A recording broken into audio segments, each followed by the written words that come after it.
सभी श्रोतागणों को मेरा सादर प्रणाम। आज हम श्री स्वामी तुलसीदास जी रचित श्री रामचरितमानस प्रथम सोपान बालकांड का पाठ करने जा रहे हैं। कल हमने दोहा संख्या 240 तक पाठ किया था।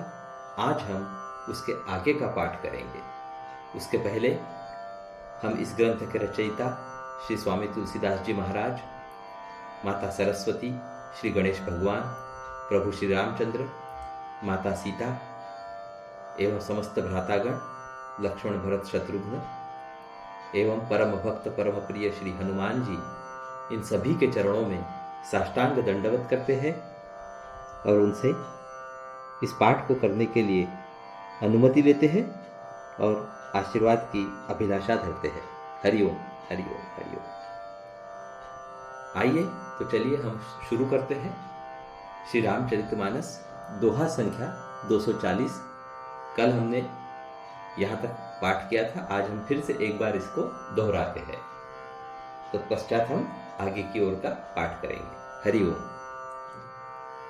दोहा संख्या 240। कहीं मृदु बचन विनीत तिन्ह, बैठा रे नर नारी रामा। उत्तम मध्यम नीच लघु निज निज, थल अनुहारी रामा।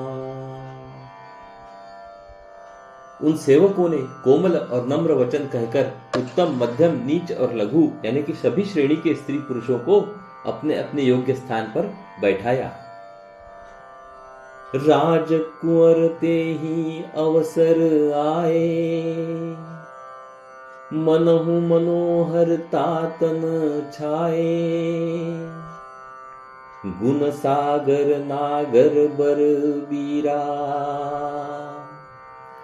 सुंदर श्यामल गौर शरीरा। उसी समय राजकुमार राम और लक्ष्मण वहां आए। वे ऐसे सुंदर हैं मानो साक्षात मनोहरता ही उनके शरीरों पर छा रही हो। सुंदर सांवला और गोरा उनका शरीर है। वे गुणों के समुद्र, चतुर और उत्तम वीर हैं।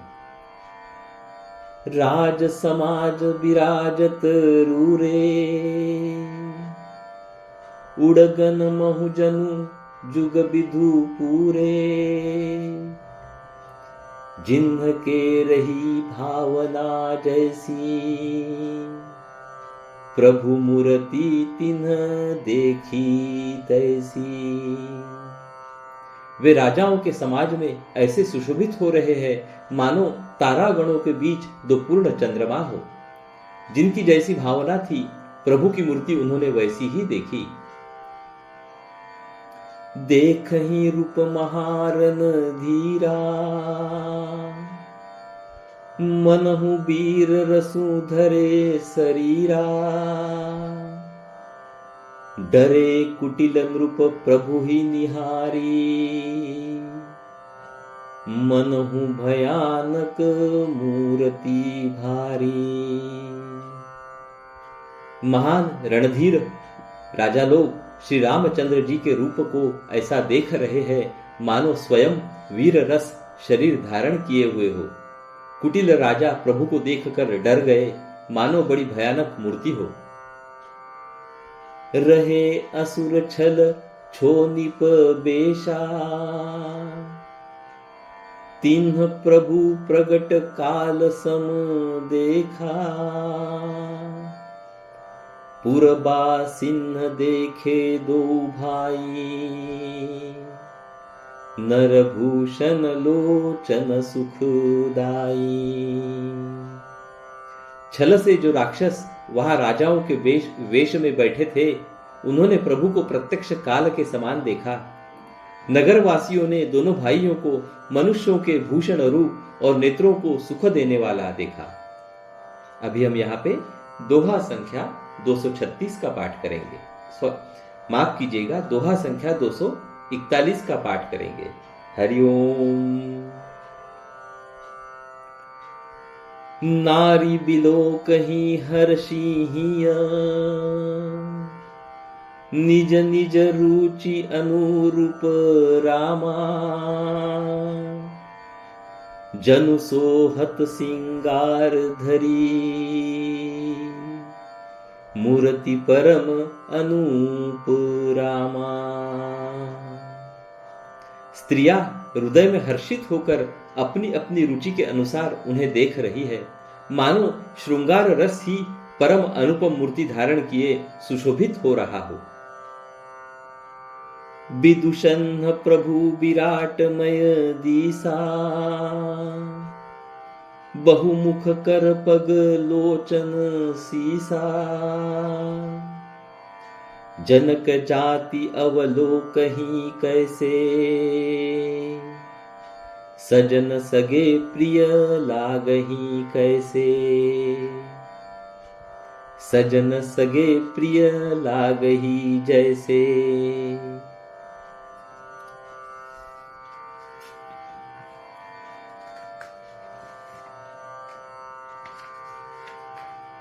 विद्वानों को प्रभु विराट रूप में दिखाई दिए, जिसके बहुत से मुंह, हाथ, पैर, नेत्र और सिर है। जनक जी के सजातीय यानी कि कुटुंबी प्रभु को किस तरह कैसे प्रिय रूपों में देख रहे हैं, जैसे सगे सज्जन यानी कि संबंधी प्रिय लगते हैं। सहित विदेह बिलोकहि रानी, शिशु सम प्रीति न जाति बखानी, जोगिन परम तत्वमय भाषा, शांत शुद्ध सम सहज प्रकाशा। जनक समेत रानियां उन्हें अपने बच्चे के समान देख रही है। उनकी प्रीति का वर्णन नहीं किया जा सकता।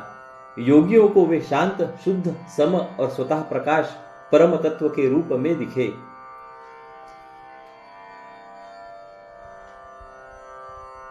हरि भगतन देखे दो भ्राता, इष्ट देव इव सब सुख दाता, राम ही चितव भाय जेहि सिया, सो स्नेह सुखु नहीं कथनिया। हरि भक्तों ने दोनों भाइयों को सब सुखों के देने वाले इष्ट देव के समान देखा। सीता जी जिस भाव से श्री रामचंद्र जी को देख रही है, वह स्नेह और सुख तो कहने में ही नहीं आता। उर अनुभवति न कही सक सो, कवन प्रकार कहई कवि को, एहि विधि रहा जाहि जस भाऊ, तेहि तस देखे हूँ कोसल राऊ। उस स्नेह और सुख का वे हृदय में अनुभव कर रही है, पर वे भी उसे कह नहीं सकती। फिर कोई कवि उसे किस प्रकार कह सकता है। इस प्रकार जिसका जैसा भाव था, उसने कौशलाधीश श्री रामचंद्र जी को वैसा ही देखा। अभी हम यहाँ पे दोहा संख्या 242 का पाठ करने जा रहे हैं। हरि ओम। राजत राज समाज महू, कौशल राज किशोर रामा, सुंदर श्यामल गौर तन, विश्व विलोचन चोर रामा। सुंदर, सांवले और गोरे शरीर वाले तथा विश्व भर के नेत्रों को चुराने वाले कौशलाधीश के कुमार राज समाज में इस प्रकार सुशोभित हो रहे हैं। सहज मनोहर मूर्ति दो, कोटि काम उपमा लघु सो, शरद चंद निंदक मुख निके, नीरज नयन भावते जी के। दोनों मूर्तियां स्वभाव से ही यानी कि बिना किसी बनाव श्रृंगार के मन को हरने वाली है। करोड़ों कामदेवों की उपमा भी उनके लिए तुच्छ है। उनके सुंदर मुख शरद पूर्णिमा के चंद्रमा की भी निंदा करने वाले यानी कि उसे नीचा दिखाने वाले हैं, और कमल के समान नेत्र मन को बहुत ही भाते हैं। बोलो हरिओम। चितवनी चारु मार मनोहरनी, भावती हृदय जाति नहीं बरनी। कल कपोल श्रुति कुंडल लोला, चिबुक अधर सुंदर मृदु बोला। सुंदर चितवन यानी कि सारे संसार के मन को हरने वाले, कामदेव के भी मन को हरने वाली है। वह हृदय को बहुत ही प्यारी लगती है, पर उसका वर्णन नहीं किया जा सकता। सुंदर गाल है, कानों में चंचल यानी कि झूमते हुए कुंडल है, ठोड़ी और अधर यानी कि होठ सुंदर है, कोमल वाणी है। कुमुद बंधु कर निंदक हासा, भ्रुकुटी विकट मनोहर नासा। भाल विशाल तिलक झलकाही, कच बिलो की अली अवली लजाही। हंसी चंद्रमा की किरणों का तिरस्कार करने वाली है। भौहें टेढ़ी और नासिका मनोहर है। ऊंचे चौड़े ललाट पर तिलक झलक रहे हैं, दीप्तिमान हो रहे हैं। काले घुंघराले बालों को देखकर भौरों की पंक्तियां भी लजा जाती है। पीत चौतनी सिरन्नी सुहाई, कुसुम कली बिच बिच बनाई।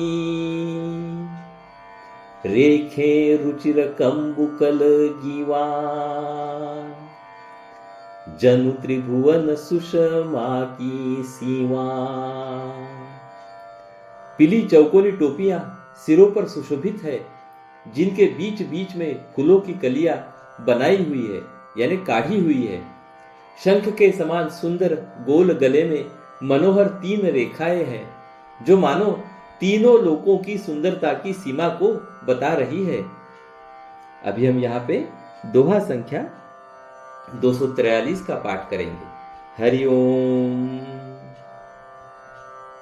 कुंजर मणि कंठा कलित, उरन्ही तुलसी का माल रामा। वृषभ कंध के हरिठवनी, बलनिधि बाहु मिसाल। बलनिधि बाहु विशाल रामा। हृदयों पर गजमुक्ताओं के सुंदर कंठे और तुलसी की मालाएं सुशोभित है। उनके कंधे बैलों के कंधे की तरह ऊंचे तथा पुष्ट है। ऐंड यानी खड़े होने की शान सिंह की सी है, और भुजाएं विशाल एवं बल की भंडार है। कटितु निरपीत पट बांधे, करसर धनुष बाम बर कांधे। पीत यज्ञ उपबीत सुहाए, नख सिख मंजू महाछबी छाए। कमर में तरकस और पीतांबर बांधे हैं, दाहिने हाथों में बाण और बाएं सुंदर कंधों पर धनुष तथा पीले यज्ञोपवीत यानी कि जनेऊ सुशोभित है। नख से लेकर शिखा तक सब अंग सुंदर है, उन पर महान शोभा छाई हुई है। देखी लोग सब भय सुखारे, एक टक लोचन चलतन तारे। हर्षे जनकु देखी दो भाई, मुनिपद कमल गहे तब जाई। उन्हें देखकर सब लोग सुखी हुए। नेत्र एक टक यानी कि निमेष शून्य हैं, और तारे यानी कि पुतलियां भी नहीं चलते। जनक जी दोनों भाइयों को देखकर हर्षित हुए। तब उन्होंने जाकर मुनि के चरण कमल पकड़ लिए। हरि ओम। करी बिनती निज कथा सुनाई, रंग अवनि सब मुनि ही दिखाई। जह जह जाई कुंवर बर दो, तह तह चकित चितव सबु को।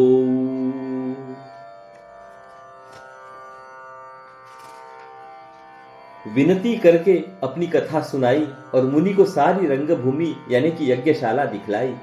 मुनि के साथ दोनों श्रेष्ठ राजकुमार जहां जहां जाते हैं वहां वहां सब कोई आश्चर्यचकित हो देखने लगते हैं।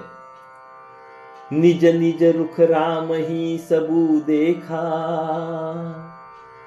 को न जान कछु मरमु विशेषा। भली रचना मुनि नृपसन कहेहू, राजा मुदित महासुख लहेऊ। सबने राम जी को अपनी अपनी ओर ही मुख किए हुए देखा, परंतु इसका कुछ भी विशेष रहस्य कोई नहीं जान सका।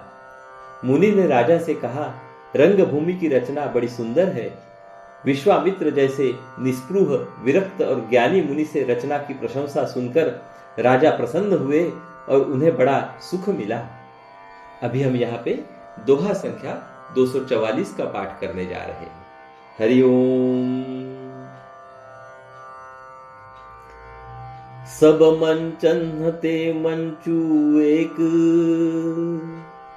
सुंदर बिसद विशाल रामा। मुनि समेत दो बंधु, तह बैठारे महिपाल रामा। सब मंचों से एक मंच अधिक सुंदर, उज्जवल और विशाल था। स्वयं राजा ने मुनि सहित दोनों भाइयों को उस पर बैठाया। प्रभु ही देखी सब नृप ही हारे, जनुरा केस उदय भय तारे। असी प्रतीति सबके मन माही, राम चाप तो रब सक नाही। प्रभु को देखकर सब राजा हृदय में ऐसे हार गए, यानी कि निराश एवं उत्साहहीन हो गए, जैसे पूर्ण चंद्रमा के उदय होने पर तारे प्रकाशहीन हो जाते हैं। उनके तेज को देखकर सबके मन में ऐसा विश्वास हो गया कि रामचंद्र जी ही धनुष को तोड़ेंगे, इसमें संदेह नहीं। बिनु भजे हूं भव धनुषु विशाला, मेली ही सिय राम उर माला। अस बिचारी गवनहु घर भाई, जसु प्रताप बलु तेजु गवाई। इधर उनके रूप को देखकर सबके मन में यह निश्चय हो गया कि शिवजी के विशाल धनुष को जो संभव है न टूट सके, बिना तोड़े भी सीता जी श्री रामचंद्र जी के ही गले में जयमाल डालेंगी, अर्थात दोनों तरह से ही हमारी हार होगी और विजय श्री रामचंद्र जी के हाथ रहेगी। यो सोचकर वे कहने लगे, हे भाई, ऐसा विचार कर यश प्रताप बल और तेज गवाकर अपने अपने घर चलो। बिह से अपर भूप सुनी बानी, जे अविवेक अंध अभिमानी। तोरे हूं धनुष ब्याहु अवगाहा, बिनु तोरे को कुंवरी बिहाहा। दूसरे राजा जो अविवेक से अंध हो रहे थे और अभिमानी थे, यह बात सुनकर बहुत हंसे। उन्होंने कहा, धनुष तोड़ने पर भी विवाह होना कठिन है, अर्थात सहज ही में हम जानकी को हाथ से जाने नहीं देंगे। फिर बिना तोड़े तो राजकुमारी को ब्याह ही कौन सकता है। एक बार कालऊ की न हो, सियहित समर जितब हम सो। यह सुनी अवर महिप मुस्काने, धर्मशील हरि भगत सयाने। काल ही क्यों न हो, एक बार तो सीता के लिए उसे भी हम युद्ध में जीत लेंगे। यह घमंड की बात सुनकर दूसरे राजा, जो धर्मात्मा हरिभक्त और सयाने थे, मुस्कुराए। अभी हम यहाँ पे सोरठा संख्या 245 का पाठ करेंगे। हरिओम। सिय बिहा अबि राम रामा, गर्भ दूरी करी नृपन के, जीति कोसक संग्राम रामा, दशरथ के रन बाकुरे। उन्होंने कहा, राजाओं के गर्व दूर करके जो धनुष किसी से नहीं टूट सकेगा, उसे तोड़कर श्री रामचंद्र जी सीता जी को ब्याहेंगे। रही युद्ध की बात, सो महाराज दशरथ के रण में बाके पुत्रों को युद्ध में तो जीत ही कौन सकता है। हरिओम।